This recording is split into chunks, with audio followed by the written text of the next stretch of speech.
Hablar sobre un trabajo o un conjunto de trabajo que llevo más o menos 3 años desarrollando junto con un colega, Luis Benet, del Instituto de Ciencias Físicas en Cuernavaca.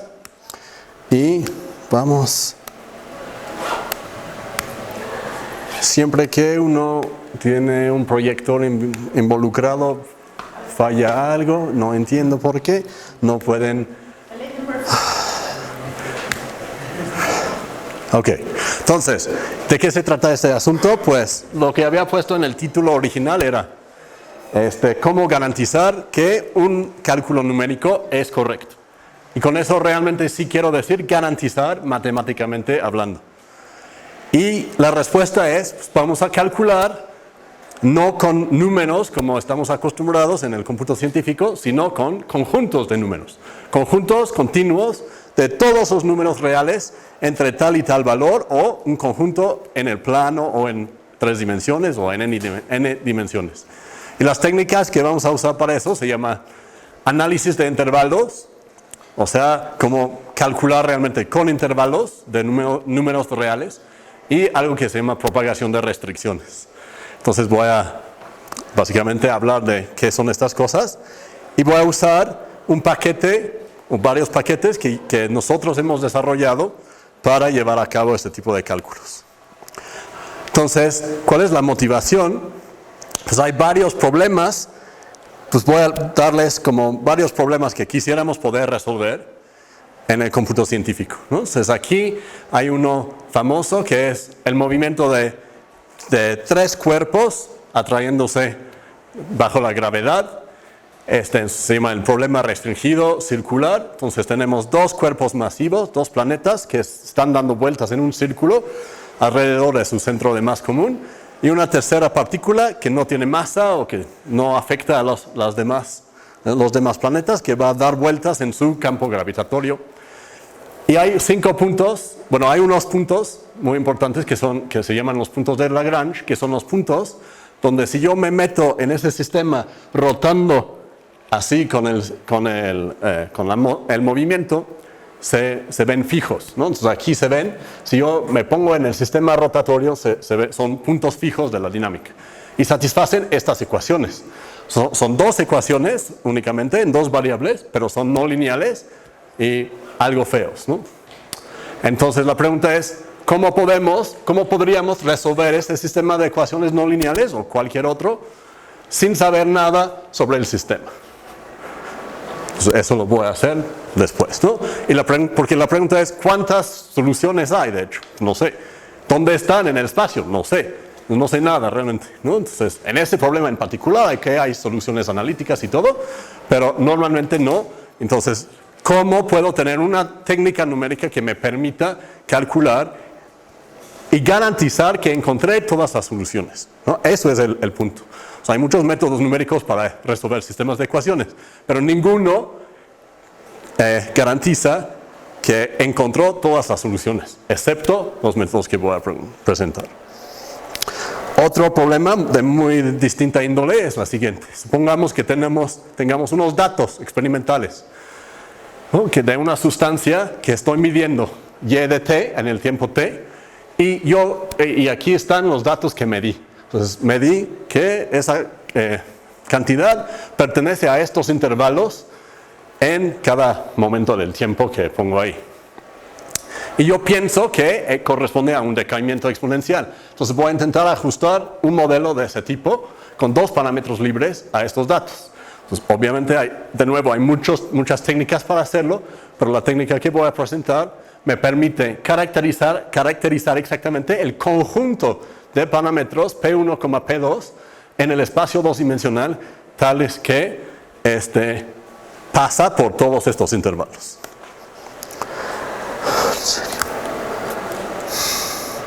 ¿Qué onda? Ok. Entonces, aquí hay un problema que no creo que tenga nada realmente de física pero, digamos, matemáticamente podríamos necesitar resolver desigualdades complicadas de esta forma. Entonces, yo quiero encontrar la solución, el conjunto de todos los pares X y Y que satisfagan esa desigualdad complicada. Y Entonces, eso lo vamos a ver también. Pero es un conjunto otra vez, ¿no? Realmente todas estas cosas necesito conjuntos. Y finalmente regresamos al título de la plática, ¿cómo calcular esta integral? Se ve muy inocente hasta que uno se da cuenta de que seno de e a la x oscila bien feo. Entonces, si yo quiero calcular el área debajo de esta curva, que además tiene cancelaciones porque aquí está el 0, entonces esta parte es negativa y cancela la mayor parte de esta, ¿cómo puedo garantizar que evalúe correctamente esta integral? Sale. Sí, para terminar,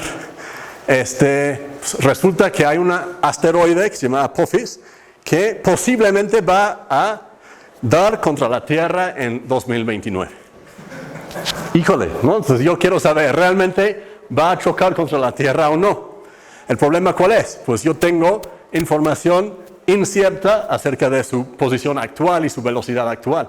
Entonces lo que realmente tengo es una bola de condiciones iniciales en 6 dimensiones, digamos, o qué sé yo. Bueno, si quiero tomar en cuenta todo el sistema solar, pues tengo muchos parámetros y tengo como una bola de condiciones iniciales. Entonces lo que quisiera hacer es poder integrar las trayectorias de todos estos cuerpos en el espacio n-dimensional y tomar en cuenta que es un conjunto y encontrar el conjunto entonces después de fluir por un tiempo t y ver si este conjunto se va a intersectar con la trayectoria de la Tierra.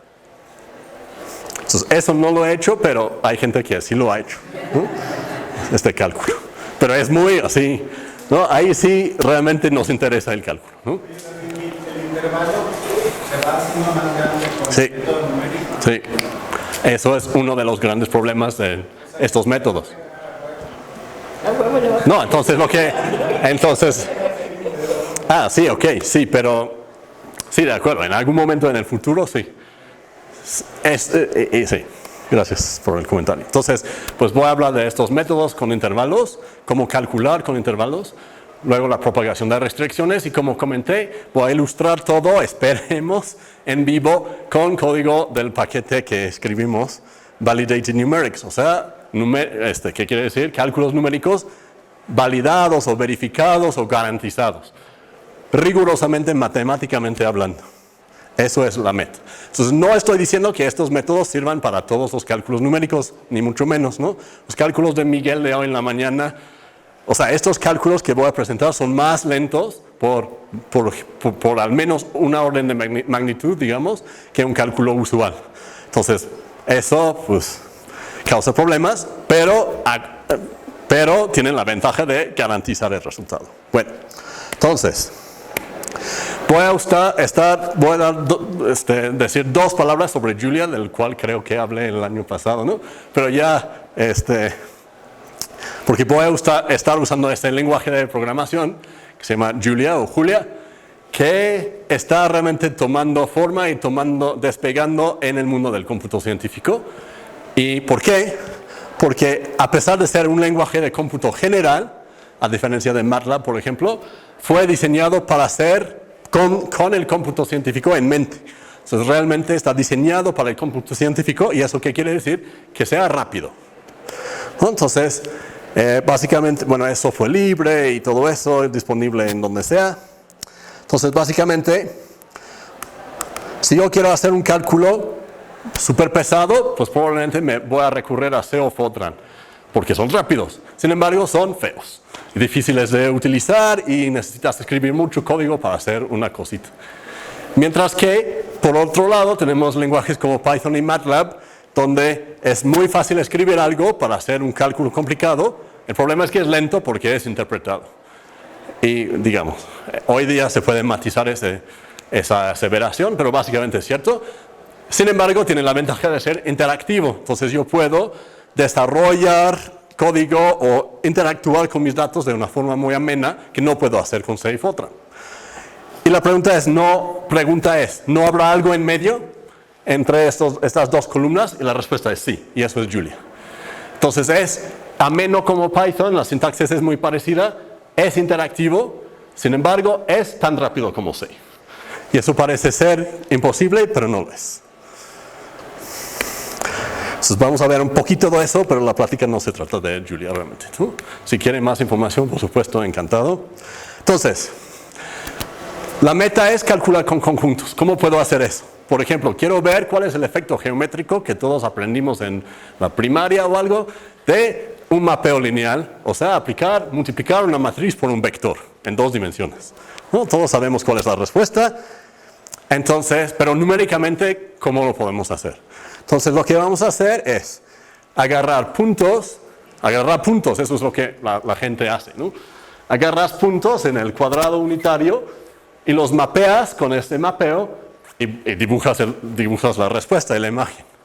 Entonces, si todo funciona bien, después de compilarse un rato, entonces cuando yo ejecuto código de Julia, se compila en el momento. Eso es lo que está pasando porque se está tardando. Se está compilando varias cosas. Solo la primera vez que las usamos y las otras veces va a ser rápido. Y... ¿Pero me lo estás compilando en la computadora o con un servidor? Sí, no, aquí en mi computadorcita, por eso se está tardando. Entonces estoy usando un entorno que se llama el Jupyter Notebook, que es otra cosa padrísima, del cual tampoco voy a hablar, que me permite hacer cosas interactivas. Hay un paquete de Julia que se llama Interact, que tiene esa @manipulate copiado directamente de matemática, donde puedo jalar aquí y va rellenando los puntos, ¿no? Entonces, ahí empezamos a ver, después de 600 puntos, más o menos cuál es la forma del conjunto original, el cuadrado, y más o menos cuál es la imagen de ese conjunto. ¿Cuál es? Pues es como una cosa curva, ¿no? Aquí se ve que esta curva, y aquí se ve que esta curva. Pues no, de hecho es recto ahí, sabemos que es un paralelogramo. Pero el punto es que, aun con muchos puntos, no podemos estar seguros de eso, ¿no? No sabemos realmente cuál es la forma. O no podemos decir, si yo te pregunto, este punto ahí, ¿está adentro del conjunto o no? Pues no lo sabemos, ¿no? No hay manera de saberlo. Entonces eso es una aproximación muy burda a un cálculo con conjuntos. Queremos algo mejor. Entonces, ¿cómo podemos hacer eso? Entonces la idea fundamental va a ser realmente trabajar con conjuntos. Entonces yo quiero extender las operaciones aritméticas, ¿no? Los cálculos, a operaciones sobre conjuntos, tales que extienden en un sentido muy preciso las operaciones sobre los elementos de los conjuntos. Y la idea principal, la idea que me va a guiar, va a ser que el resultado de operar con 2 conjuntos o un conjunto va a ser un conjunto también y que contenga todos los resultados de operar con cualesquiera elementos de los otros conjuntos. Entonces suena muy abstracto, pero la idea finalmente es, pues lo que yo quiero hacer resulta, como en lo que acabamos de hacer, es calcular el rango de una función f, por ejemplo, sobre un intervalo i, o en 2 dimensiones sobre una cosa en 2 dimensiones. O sea, el conjunto de f de x para x en mi conjunto. Eso es lo que quiero calcular, y eso es lo que me va a permitir estos cálculos con conjuntos. Entonces voy a empezar con el conjunto más fácil, que es un intervalo. Un intervalo, vamos a trabajar con intervalos cerrados de números reales, pues todos sabemos qué es el conjunto de todas las x en los reales entre algún número real a y algún número real b. De hecho, en la compu solo podemos usar punto flotante. Entonces van a ser números de punto flotante a y b, de hecho, en la compu. Y vamos a definir, como dije, las operaciones, por ejemplo, las 4 operaciones aritméticas básicas, así. El resultado de operar con 2 conjuntos es la combinación, es el conjunto de todas las A operación B para cualesquiera 2 elementos, ¿no? Por ejemplo, si yo quiero sumar este conjunto en la recta real con este, ¿qué voy a hacer? Pues voy a agarrar cualquier punto aquí adentro y cualquiera aquí, sumarlos y me da un punto por acá, ¿no? Otro me da otro me da otro. Quería hacer una animación de eso, pero no me dio tiempo. Perdón. Híjole. No, entonces voy rellenando un conjunto que resulta ser también, se puede demostrar fácilmente, un intervalo. Y este intervalo, ¿de dónde a dónde va? Pues el valor mínimo es el mínimo de este más el mínimo de este, y el valor máximo es el máximo más el máximo.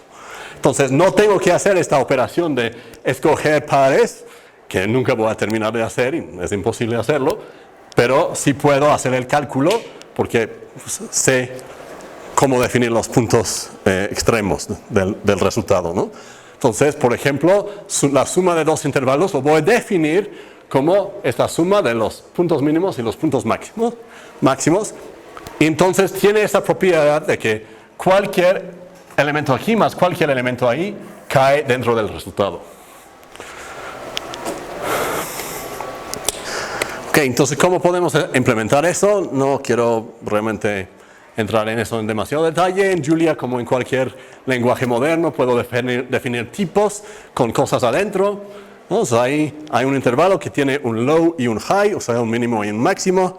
Y luego puedo definir intervalos y así sobrecargo, si quieren pensarlo así, la función más para dos intervalos, ¿no? La suma de dos intervalos se define como, con esa sintaxis bonita de Julia, muy matemática, de poner igual para definir una función, igual a un intervalo de esta suma de los inferiores y los superiores. Y más en Julia no es más que otra función, no es diferente de las otras funciones y tiene métodos que son las versiones de más, ¿no? Yo puedo sumar un flotante con un entero, un bool con un complejo, etc. Entonces hay muchas maneras de sumar cosas y eso se llaman métodos. Entonces, pues ahí está, puedo sumar estos dos intervalos y me da el resultado disque correcto. Hay un detalle en aritmética de intervalos que realmente lo que tengo que tener cuidado de hacer un redondeo para afuera. Resulta que este intervalo de punto 1 a punto 1, pues ¿qué es? Es el punto, el conjunto que tiene un único punto adentro, que es 0.1, un décimo. Excepto que el problema, no hay punto 1 en este intervalo. ¿Por qué? Porque punto 1 no se puede representar exactamente en la compu como punto flotante. En punto flotante binario, ¿no? Con ninguna precisión lo puedo representar. Entonces Julia me deja ver eso al convertirlo a un big float, o sea, un float con precisión arbitraria. Y aquí vemos que, pues es casi punto 1, pero pues es un poco mayor que punto 1, ¿no? Eso es el valor exacto en decimal de la cosa que se ve como 0.1 en la pantalla. Entonces, este intervalo no contiene un décimo verdadero. Entonces, lo que tendría que hacer es redondear un poco para abajo y para arriba para incluirlo. Y eso lo puedo hacer, pero no quiero enfatizar eso. Pero siempre hay que tomar en cuenta ese redondeo cuando estamos haciendo estos cálculos. Entonces, solo para mostrarles qué hace Julia, cuando yo hago este A más B, donde hay B son estos intervalos que acabo de definir, compila todo en el momento y genera este código nativo de la máquina. O sea, eso es código de asamblador. Eso es la función que está corriendo la máquina cuando hago esa suma. Y es súper sencillo. No importa, no tienes que saber asamblador para saber que eso es código muy compacto, es básicamente lo mejor que puedes hacer. Entonces, no tenemos overhead, no nos pesa el hecho de definir toda esta estructura complicada de un tipo nuevo y todo eso. Ok, entonces, ¿qué podemos hacer con todo eso? Pues, de la misma forma vamos a definir no solo las operaciones aritméticas, sino funciones. Por ejemplo, el exponencial de un intervalo, pues quiero que otra vez contenga exponencial de x para todas las x en el intervalo. Entonces, como exponencial es una función monótona, pues tengo exponencial del punto más abajo, el mínimo del intervalo, y exponencial del máximo, y eso me va a dar mi intervalo. Solo que tengo que, otra vez, redondear correctamente, lo cual resulta ser bastante complicado. Entonces voy a hacer mano de una biblioteca que me lo hace, que se llama CRLibm, Correctly Rounded Math Library. Y si las funciones no son monótonas, se pone complicado y tengo que analizar cada pedazo monótono y hacer lo mismo. Y hacer una unión de estas cosas. Sale. Entonces, todo eso, ¿qué me da? Finalmente voy a tener una función complicada que quiero evaluar sobre un conjunto, lo voy a desmenuzar en operaciones elementales, y en cada paso tengo esa propiedad de incluir el resultado verdadero de todas las operaciones con todos los elementos del intervalo. Por lo tanto, para la función completa también. Entonces, lo que, digamos, se puede demostrar rigurosamente si quieren, pero básicamente se entiende, creo, es que esa cosa que se llama la extensión intervalar de una función f, que es nada más que reemplazar todas las operaciones por las operaciones de intervalos que acabo de definir, contiene el rango verdadero de la función matemática f sobre el intervalo. Entonces eso es una cosa que puedo calcular numéricamente fácilmente relativamente. Eso es una cosa bien difícil de calcular en general. Calcular el rango es equivalente a calcular los máximos y mínimos, que es equivalente a hacer un problema de optimización global bien complicado, y en general no lo puedes hacer. Pero lo que yo puedo hacer es calcular un conjunto que garantizadamente lo contiene, ese rango. Pero a menudo sí sobreestima, que es un poco lo que estaba refiriendo Julián. Entonces, eso es una desventaja de intervalos. Que yo puedo calcular esta imagen, pero en general es demasiado grande. Entonces, vamos a ver una aplicación, ¿no? Es todo muy Ay, vamos.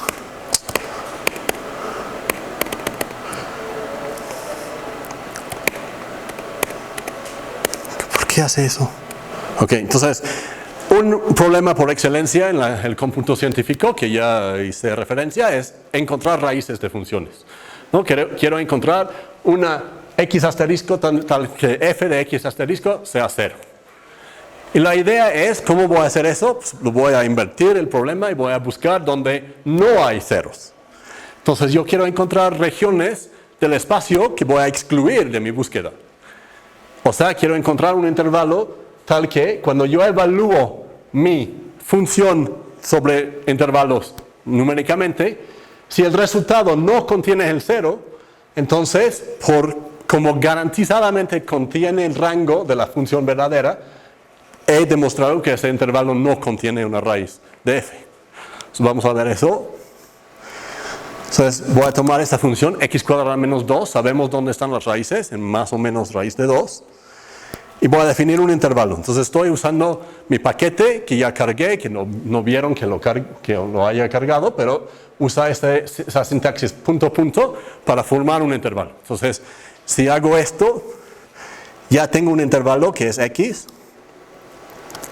Y incluso puedo preguntar cuál es el tipo de x, y me dice que es un intervalo que tiene adentro float 64, o sea, floats con 64 bits de mi paquete, ¿no?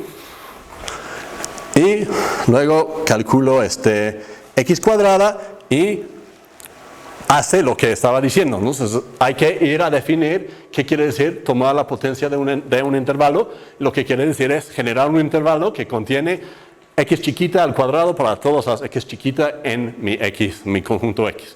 Y lo sabe hacer. Luego, básicamente con la sobrecarga de operadores, si tengo mi función más complicada y tengo mi intervalo y evalúo mi función sobre ese intervalo, me da un intervalo como resultado que otra vez contiene el rango o la imagen verdadera de la función f matemática sobre ese intervalo. Entonces, el resultado es 7 a 14, que podría ser un sobreestimado, en este caso no lo es, porque hay un teorema que si solo aparece una vez la x, entonces es el resultado exacto. ¿Y qué quiere decir eso? Que no hay, entonces, raíz de esta función en el intervalo 3 a 4. Teorema. Entonces, con 3 patadas numéricas, con punto flotante, con cálculos de punto flotante, tomando cuidado, he demostrado matemáticamente que esta función no tiene raíz en ese intervalo.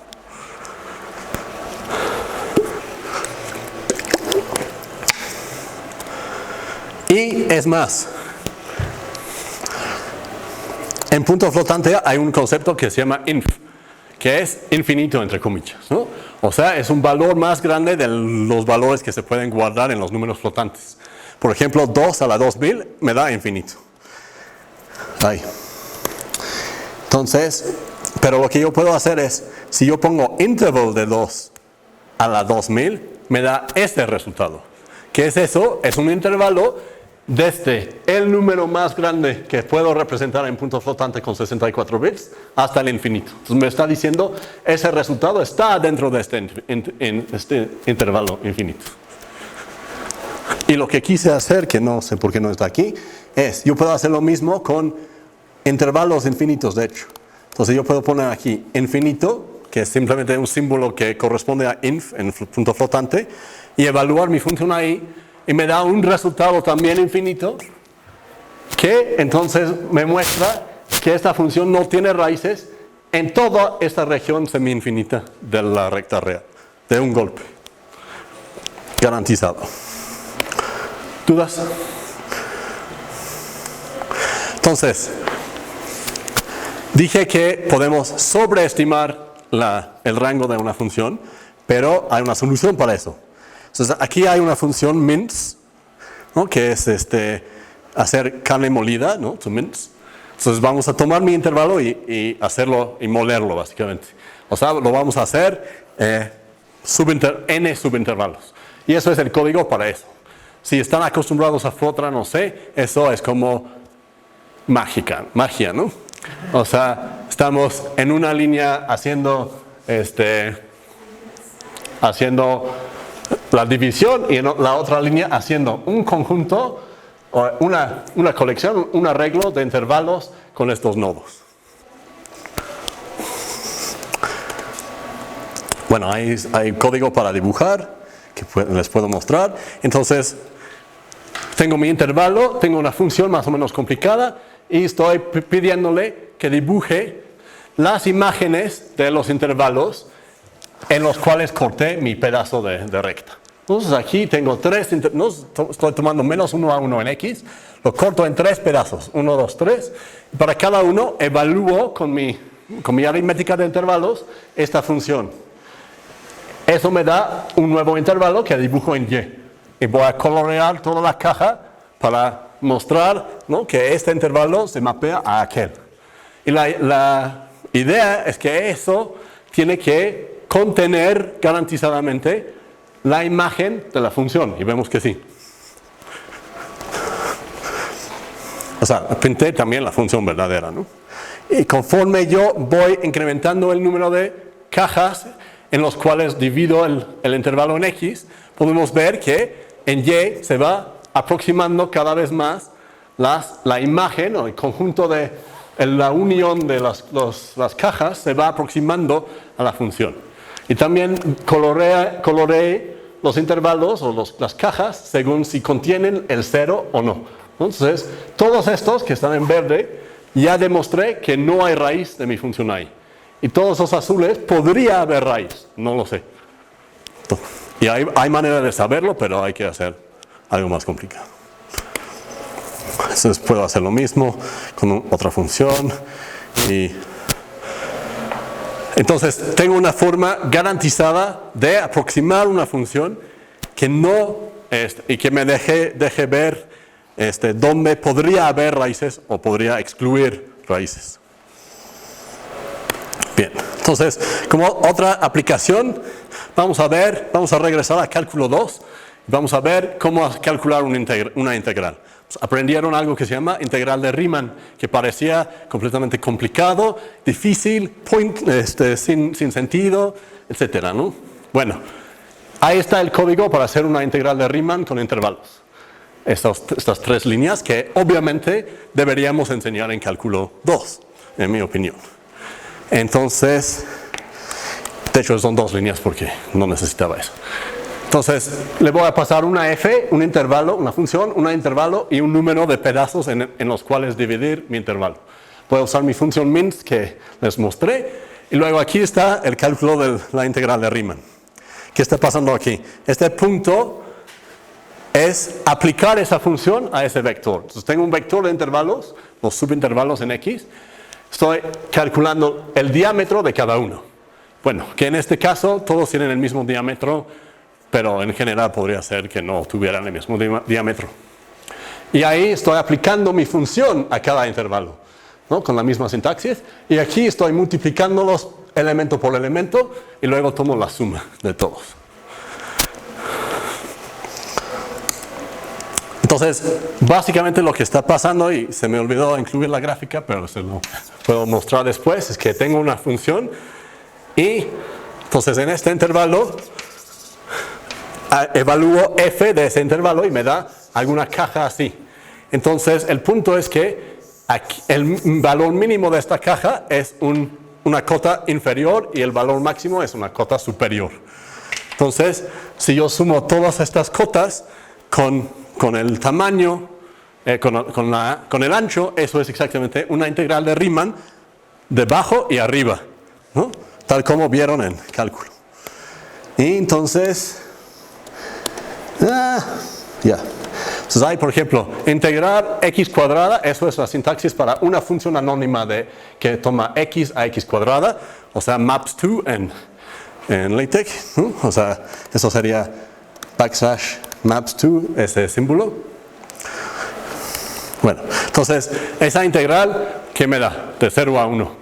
Pues me da 1/3 de x al cubo de 0 a 1, entonces me da 1/3. Y efectivamente, si evalúo esta integral, me da un intervalo que contiene 1/3. Garantizadamente tiene que, porque así funciona esto. Si incremento el número, pues se va acercando cada vez más a 1/3. Entonces sí funciona. Y entonces déjenme regresar a esta integral feísima. Lo puedo hacer con mi método tan boba y la respuesta es, vamos a ver. Entonces ahí con 10 cajas, pues me da un intervalo enorme, ¿no? Está diciendo que esta integral está entre -7 y 7. Eso no me parece muy interesante saberlo, ¿no? Aunque al menos es garantizado que si pongo 100 ya empieza a achicarse. Si pongo 1000 más 10.000 más 100.000, allá tenemos algo interesante, ¿no? Y finalmente 1.000.000 se tarda un poco.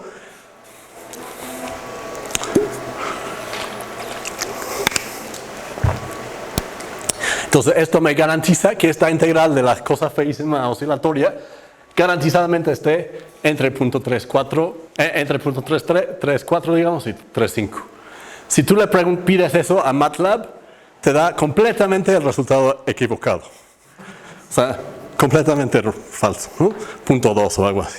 ¿Cuánto es lo más que puedes poner? Pues depende de cuánto quieras esperar, ¿no? Yo puedo poner @time y eso me va a decir cuánto tiempo se tarda, ¿no? 10.000 se tarda 0.07. De hecho, tengo que decir que mi paquete está a punto de tener un boost, una aceleración de casi 10 veces. Entonces, todos esos números son un poco... Pero bueno, si multiplico por 10 el número de celdas, pues tiene que hacer básicamente 10 veces más chamba. Básicamente cada vez es básicamente lineal en el número de cajas, ¿no? El tiempo. Entonces aquí va a ser 4 segundos y así. Puedes estimar al menos cuánto te vas a tardar y además puedes hacer una gráfica de... Aquí hice una gráfica de... Ay, en serio. De el diámetro del resultado como función del número, ¿no? Entonces vemos que hay una ley de potencias aquí, entonces puedes estimar qué número de cajas necesitas para tener una precisión dada. Y por supuesto es el método más elemental que hay. Hay métodos más sofisticados donde refinas adaptivamente tu malla y entonces está mucho mejor. ¿Y cómo garantizas que sea monótona en cada cajita? No estoy garantizando eso. No, lo que estoy diciendo es, justo no es cierto, ¿no? Eso lo vimos.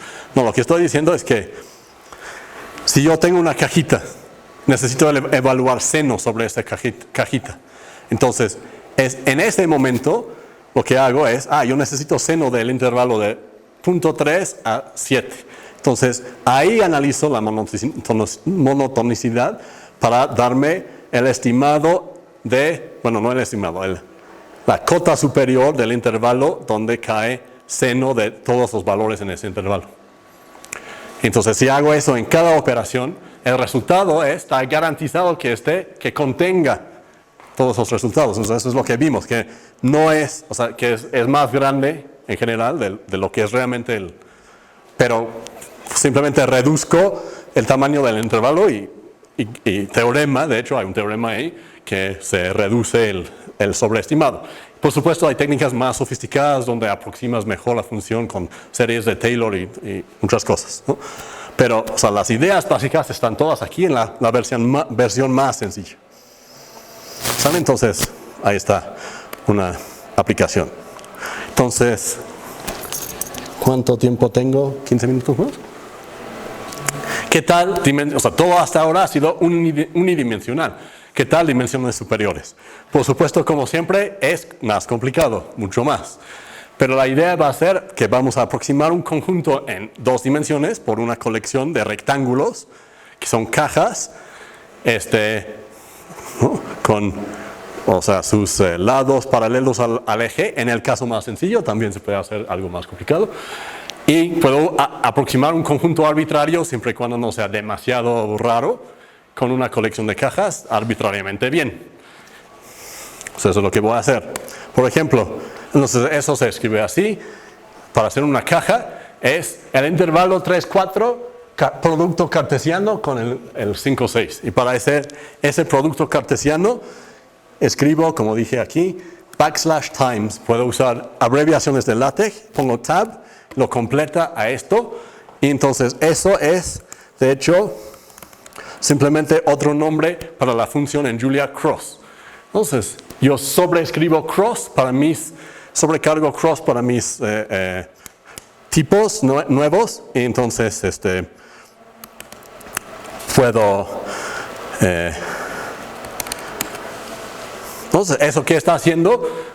Digo que defino que el cross de 2 intervalos me va a dar esa caja en 2 dimensiones, que se llaman interval box. Entonces, por ejemplo, yo puedo definir una función de 2 dimensiones. Aquí está una sencilla, ¿no? Toma x y y, o sea, es una función genérica de Julia. Toma x y y, me regresa estas 2 cosas. Y ahora si pongo f de mi caja, y bueno, los 3 puntos es para desplegar mi objeto con 2 entradas, como los 2 argumentos de la función, un splat. Aplico mi f y envuelvo todo de regreso en un interval box, me da esta caja. Entonces, ¿qué he hecho? Por todo lo anterior, esta caja está garantizado que contenga la imagen de esta función sobre este conjunto 2-dimensional. Entonces, eso lo voy a aplicar para el problema original, que era mi matriz aplicado a mi cosa unitaria. ¿No? Entonces, ahí está. Aquí está la caja unitaria y aquí está la imagen de esta caja con estas operaciones de intervalos cuando multiplico mi matriz 2, 1, 1, 1 por esta caja de intervalos. Y lo que voy a hacer es empezar a mincear, a moler otra vez mi intervalo en pedazos. O sea, por el momento sabemos cuál es el valor verdadero, en la imagen verdadero, ahí está, ¿no? Eso lo sabemos analíticamente, pero la compu no lo sabe, ¿no? Entonces voy a empezar a dividir mi caja original en cachitos. Entonces, por ejemplo, aquí hay un cachito y eso se mapea debajo del mapeo a este cacho y a y así sucesivamente, y conforme voy aproximando cada vez mejor mi conjunto original, pues voy acercando cada vez más a la imagen verdadera o el rango verdadero de este mapeo. Entonces, ahora sí puedo decir, yo garantizo que este punto está adentro de algo que es un sobreestimado del rango verdadero. Y tú podrías también ver, ¿no? Entonces, en general lo que queremos hacer es aproximar los conjuntos desde adentro y afuera. O sea, tener un conjunto que está garantizado estar adentro y un conjunto que está en el borde y no sabemos. Bueno, entonces yo puedo aplicar eso a los puntos de Lagrange.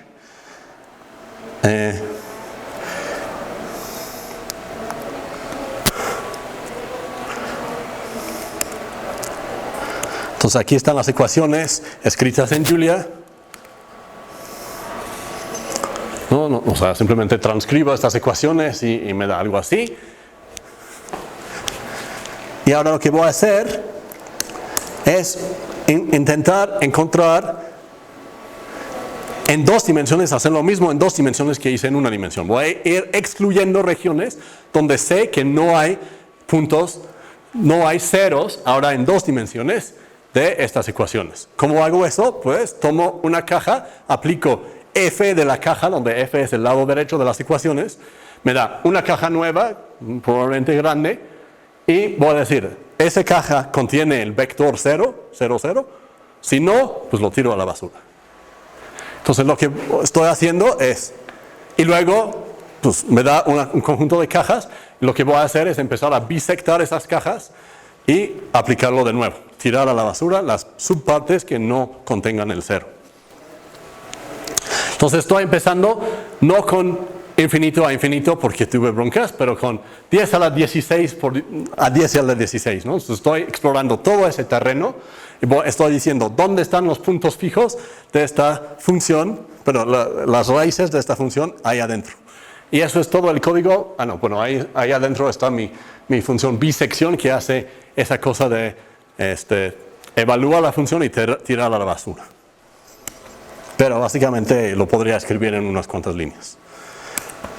Y aquí está el resultado. Entonces, al principio estoy pidiendo, voy a poner no voy a cambiar nada porque quién sabe qué va a pasar.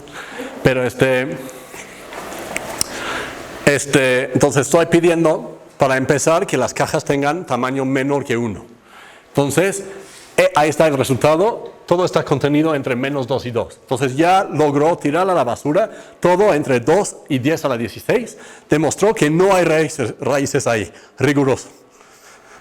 Y luego pues sigo bisectando y se va acercando cada vez más a los puntos de Lagrange.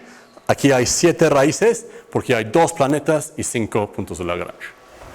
Entonces, en este caso podrías comparar con el resultado analítico, pero si yo voy a cambiar, ¿no? Aquí en mis ecuaciones, pongo 3 en lugar de 2, pues ya no hay solución analítica, pero puedo hacer exactamente el mismo cálculo y espero que no me dé nada. ¿Si cambié algo? Bueno, no sé. En fin, en principio puedo hacer eso, ¿no? Ok, entonces para terminar, si les quiero contar rápidamente qué es eso del propagación de restricciones. Está muy padre. Entonces queremos encontrar todos los puntos que satisfagan esa desigualdad bien conocida por todos nosotros, que es un disco unitario en el plano. Pero por supuesto la compu no sabe que es un disco y quiere encontrar qué forma tiene, ¿no?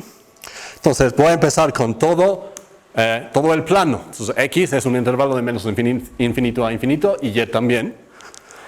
Y vamos a hacer algo. Vamos a... no es cierto. Pues no sé si... Sí, se veía un árbol y se debería ver un árbol. Entonces, el problema es que cuando actualizas un paquete, pues lleva una cadena de recompilación de todos los demás paquetes la primera vez y se me olvidó compilarlo, perdón. Entonces, se está tardando mucho. Sí, entonces ese asterisco quiere decir que sigue trabajando, ¿no? Entonces, yo escribí ese paquete TreeView. Entonces, ¿qué hace? Toma una expresión de Julia, x cuadrada más y cuadrada, y no lo evalúa con números, sino lo trata como una expresión abstracta. Entonces, lo que vamos a ver es lo que se llama el árbol sintáctico abstracto. O sea, voy a desmenuzar, como estaba diciendo, esa expresión en sus operaciones elementales, que son más y potencia. Y el punto es que pues, lo puedes ver como un árbol, ¿no? Porque normalmente es abstracto, pero aquí realmente es como un árbol. Pero se está tardando demasiado. Entonces, una palabra sobre Julia. Eso es un paquete registrado de Julia. Cualquiera lo puede instalar con package.add TreeView.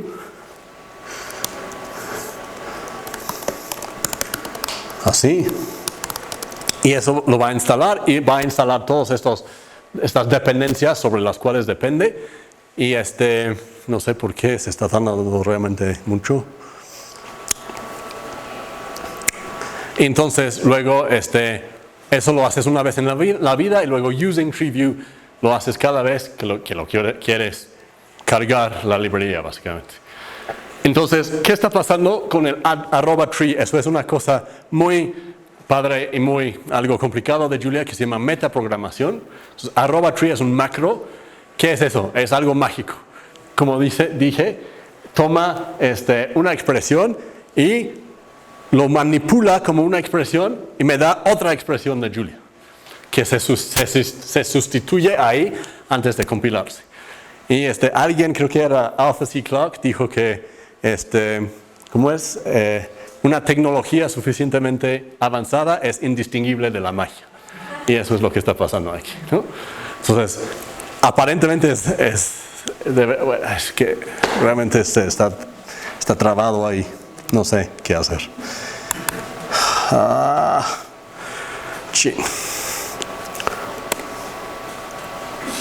Bueno, mientras tanto vamos a seguirle. Entonces, yo tengo X. Entonces, lo que voy a hacer, bueno, lo voy a dibujar a mano, pero sí se puede hacer con Julia también.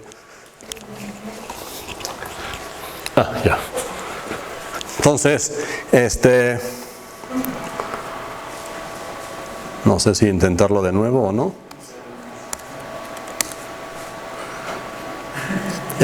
Lo que tenemos es básicamente.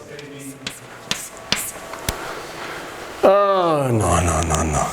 Bueno.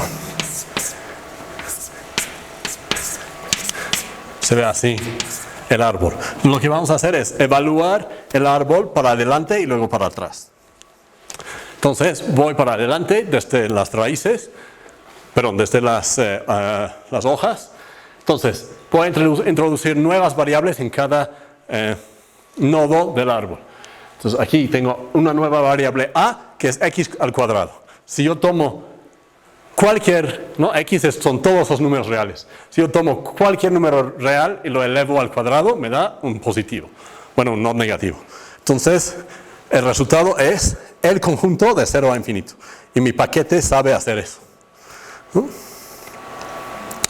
De la misma forma para y, y luego voy a introducir la b como y cuadrada y c como a más b. Entonces c ya es x cuadrada más y cuadrada, ¿verdad? Y vemos que vive en 0 infinito. Pero ahora tengo una restricción, ¿no? O sea, hasta ahora tengo eso. Tengo una restricción que es que c es menor o igual que 1. Entonces, ese valor de c, que es 0 al infinito, es inconsistente con 0 a 1. Lo que voy a hacer es hacerlos consistentes al aplicar, a tomar la intersección. Y pueden ver que en Julia puedo usar otra vez operadores de Unicode como en mi código, pues. Entonces, tecleo \cap como en LaTeX y ahí está mi intersección. ¿No? Y otra vez, ese símbolo simplemente es otro nombre para una función en Julia. Pero eso hace que tu código sea muchísimo más legible. Entonces voy a tomar la intersección con la restricción que es todo lo que es menor o igual que 1, o sea, el intervalo menos infinito a 1. Luego, ¿qué vamos a hacer? Pues ahora tenemos C es A más... en serio. C es A más B, por lo tanto A es igual a C menos B. Entonces, pero yo tengo un valor de A actual, que es 0 al infinito, y C menos B, cuando lo calculo con el nuevo valor de C, pues es este intervalo. Y otra vez son inconsistentes, entonces otra vez voy a tomar su intersección. Entonces, el nuevo valor de A es la intersección del valor anterior con el nuevo valor que calculo de nuevo C menos B. Entonces, hace eso, ¿no? Reduce de un intervalo semi-infinito a un intervalito. Entonces, lo que hicimos fue lo que se llama propagar la restricción. Constraint propagation en inglés. Entonces, sí. Y ahora hay que terminar. Tenemos lo mismo para B, ¿no? Y X, Lo que realmente me interesa son x y y. Entonces, x satisface x cuadrado y es igual a e es igual a a. Entonces, tengo que resolver, básicamente lo que tengo que hacer es invertir esta función. ¿Cómo invierto esa función? Pues eso, la raíz cuadrada. Solo que hay dos raíces cuadradas, ¿no? Entonces, en matemáticas normalmente no puedes definir una función inversa, no tiene sentido.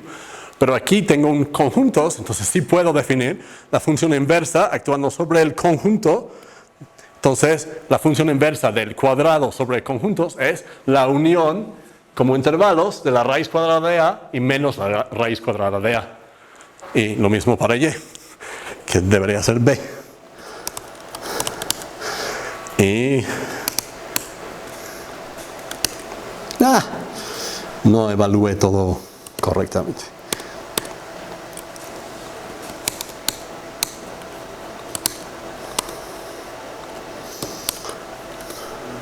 Bueno, en fin. Perdón.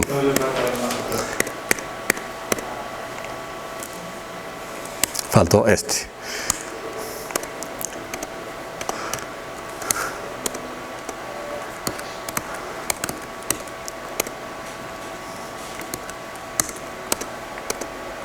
Entonces, finalmente termino con menos 1 a 1.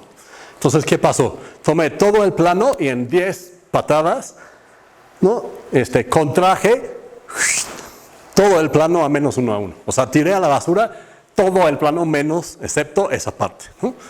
O sea, la compu ya está mucho más cercano a entender cuál es el conjunto que satisface esa construcción.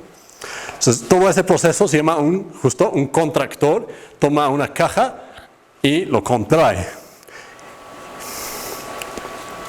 Entonces, pero lo hice a mano. Entonces la pregunta es, ¿puedo automatizar eso? Y la respuesta es un paquete que hice el año pasado durante mi sabático y que se llama Interval Constraint Programming y funciona así. Yo pongo otra vez mi magia, un macro que toma esa expresión y hace algo mágico, ¿no? O sea, exactamente la construcción como yo lo escribiría matemáticamente, hace algo mágico que ahorita les digo. Y bueno, aquí está.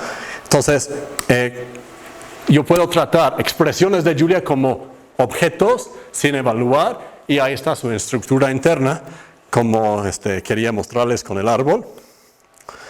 Y entonces, lo que hace mi paquete es que toma eso, lo desmenuza y va generando el código automáticamente que acabo de hacer a mano. Entonces, eso es código generado automáticamente que se ve exactamente igual, básicamente. Este es el paso para adelante y si pongo el backward es el paso para atrás, que estas funciones rev son las funciones inversas que tienen las intersecciones. Entonces, todo eso es automático. Ay, qué onda.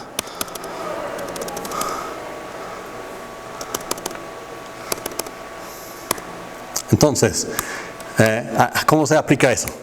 Pues, voy a definir mi constraint así. Entonces, en ese momento, desmenuza, genera el código. Luego defino mi caja y ahora voy a hacer esta cosa. Gracias. Hago pave. Entonces, ¿eso qué hace? Aplica el contractor. Me da una caja, luego lo bisecta y a cada una de estas cajas aplica el contractor. Lo bisecta, aplica el contractor, etcétera, hasta una tolerancia que yo especifico. Entonces, aquí está el resultado.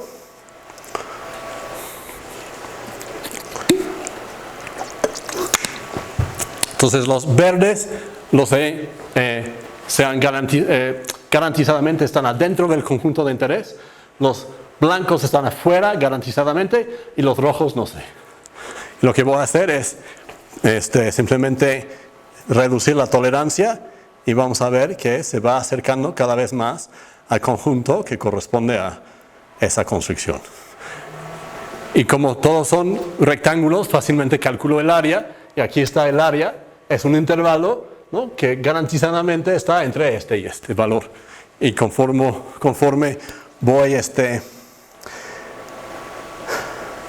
acercando, o sea, refinando más, pues el área es cada vez más preciso, ¿no? Y por supuesto, el punto es que yo puedo ir aquí y cambiar eso a cubo, rehacer el cálculo, rehacer el dibujo y veo, ¿no?, el conjunto que creo que nadie podría decir cuál es, ¿no?, que satisface esa construcción de igual de fácil, ¿no? Entonces, ¿para qué sirve eso?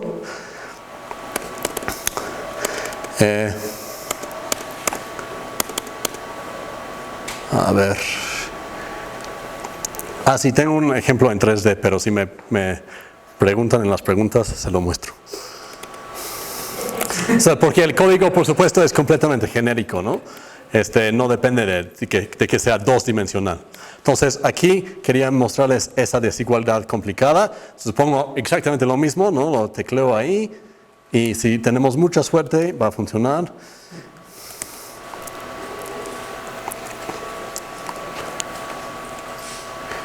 Ahí está. Entonces, esa desigualdad se ve así. Entonces, el conjunto azul es el conjunto que está garantizado, que está adentro del conjunto que satisface esa desigualdad. Si tú le pides a matemática que dibuje eso, lo hace mal. O sea, ahí tiene un chipote que no está, porque no está haciendo nada validado, ¿no? Está haciendo algo muy listo, muy rápido, pero no garantizado. Y aquí garantizo que se ve así, digamos. O puedo dibujar también los que están en la frontera, y entonces está garantizado que esté adentro de la unión de las dos. Y tenía otro ejemplo que era eso del conjunto de parámetros que ajusta los datos, ¿no? Se lo puedo mostrar si quiere. Entonces, pues para resumir, existen estas técnicas, sirven para ciertas cosas, y cuando sirven, realmente es como si fuera magia, ¿no? O sea, te puede garantizar, esta ecuación tiene 7 raíces en el plano complejo, por ejemplo, ¿no? Está muy cañón. Entonces, bueno, los métodos existen desde los 50, 60, pero pues, poca gente en la comunidad del cómputo científico saben que existen. Ahora se puede, o sea, por supuesto hay. El nuestro no es la única implementación, ni mucho menos, pero es una que es bastante amigable en mi opinión, usa todo el poder, la potencia de Julia, que es mucho, para que sea fácil de usar, pero también rápido. Bueno, muchas gracias por su atención.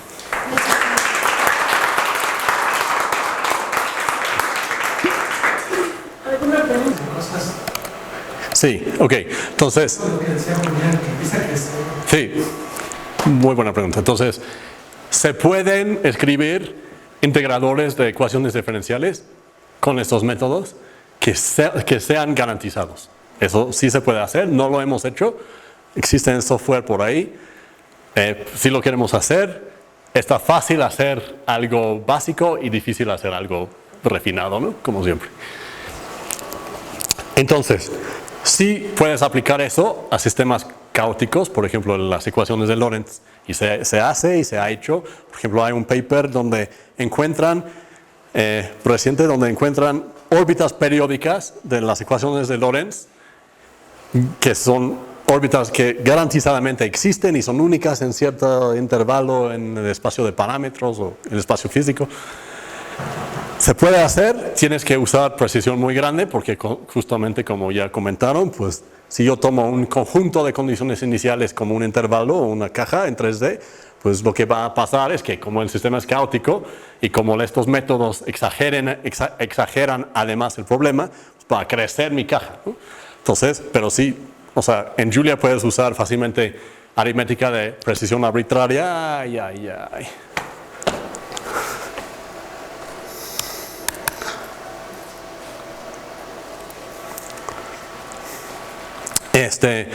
Entonces, si tú tienes una implementación genérica hecha en Julia, fácilmente vas a poder meter precisión arbitraria y seguir estas trayectorias con tu precisión así bestial. Va a ser lento, pero vas a tener básicamente un tubo que garantizadamente engloba la solución de tu ecuación diferencial. Riguroso. Eso se puede hacer, pero como bien dices, por supuesto, el diámetro crece exponencialmente. Entonces el punto es tomar algo suficientemente chiquito al principio para que el crecimiento exponencial no te mate demasiado pronto. Entonces, que se puede hacer, ¿no? Hay un artículo donde usan métodos de Taylor con 10.000 términos y no sé qué para hacerlo. ¿Se puede usar para estadística de elecciones? ¿Estadística de? De elecciones, por ejemplo. ¿En qué sentido? Que nos digas quién va a ganar en el Estado de México. Si tú lo puedes expresar como una constricción, yo lo puedo resolver. Digámoslo así. Entonces está compilando. Entonces hay un paquete en Julia que se llama GL Visualize, GL de OpenGL. OpenGL es horrible, o sea, es muy difícil trabajar con OpenGL. Yo hice algo hace mucho tiempo. Él ya resolvió el problema. O sea, tú escribes código de Julia y tienes una cosa de súper alto nivel que se comunica con OpenGL para dibujar cosas padres si en algún momento se quiere hacer algo. Sí. Bueno, no has mencionado, pero supongo que hay en paralelo. Ah, gracias, sí. Qué buena pregunta. Sí. Como multiprocesador, como Sí, sí. cluster. ¿Qué hay? Hay. Está así algo. Está, la programación en paralelo es todo un caos, ¿no? O sea, en general. Y Julia no es la excepción todavía. Tiene, en nuestra opinión, mucho potencial, ¿no? Para realmente mejorar. Ah, me faltó un. ¿En qué está escrito Julia? Espérame, ¿en qué está escrito Julia? Muy buena pregunta también. La mayor parte de Julia está escrito en Julia. Y eso es lo que hace una diferencia enorme con Python y todos ellos. Por supuesto, debajo hay una capa que está escrito en C. Hay todas las librerías de LAP aquí, eso están en Fortran. Hay partes en C++ porque hay lo que hace la compilación es algo que se llama LLVM, que es lo que usa todos los compiladores hoy día, que está escrito en C++. El parser está escrito en Scheme. O sea, es un caos. Pero el punto de Julia, a ver, es que no tengo internet, pero si tuviera internet, podríamos hacer, bueno, por ejemplo, puedo hacer, bueno, a ver si tengo, ¿no? Puedo hacer @which más de 3 y 3.5 y 4, eso no es un buen ejemplo, más de 3 más 4 im, 5 más 6 im. Esa es la manera de escribir números complejos en Julia, y m para no tomar el nombre i, ¿no? Esa es la parte imaginaria. Entonces estoy sumando dos complejos. Julia sabe que estoy sumando dos números complejos y me dice en dónde está definido esta versión o ese método de la función más. Hago clic ahí y si tengo mucha suerte y mucho internet, me va a llevar directo a esa línea en el código fuente de Julia en GitHub, donde está definida esta función. Parece que no me quiere hoy. Entonces lo que puedo hacer en lugar de eso es hacerlo localmente en mi máquina. @más de 3 más 4 im, 5 más 6 im. Eso lo puedes hacer en Python hasta cierto punto. Pero la mayor parte de Python está escrito en C. Entonces pues, no puedes ver adentro y ver el código de C. Así de fácil, ¿no? Pero en Julia está escrito en Julia, ¿no? Aquí está la definición de la suma de dos números complejos. ¿Cómo es eso? Pues es...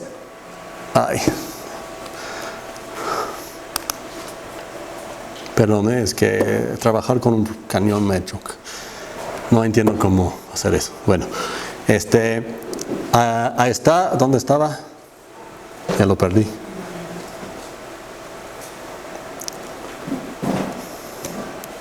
Ahí está. Más de dos complejos es el complejo que es parte real de Z más parte real de W, etc. O sea, ahí está la definición, ¿no?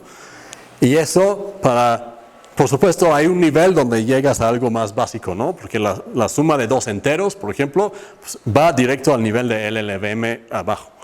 Pero todo lo demás está escrito en Julia, entonces tú puedes llegar a corregir algo en Julia bien fácilmente, mientras que en Python, o sea, yo una vez fui a un seminario de NumPy, es horrible, es imposible entrarle a esa cosa, mientras que aquí está bien fácil.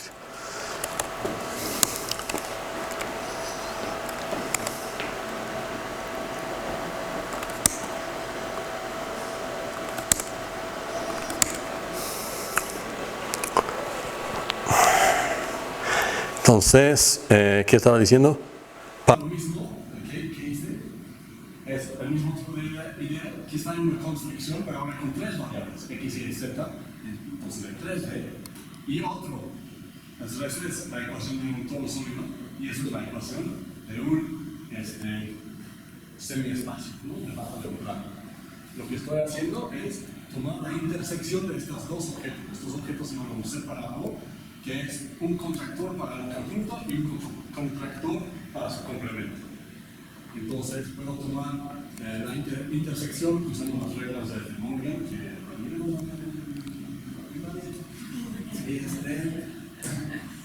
hay un segmento de lo mismo, con el mismo código, porque ahora todo está en 3D.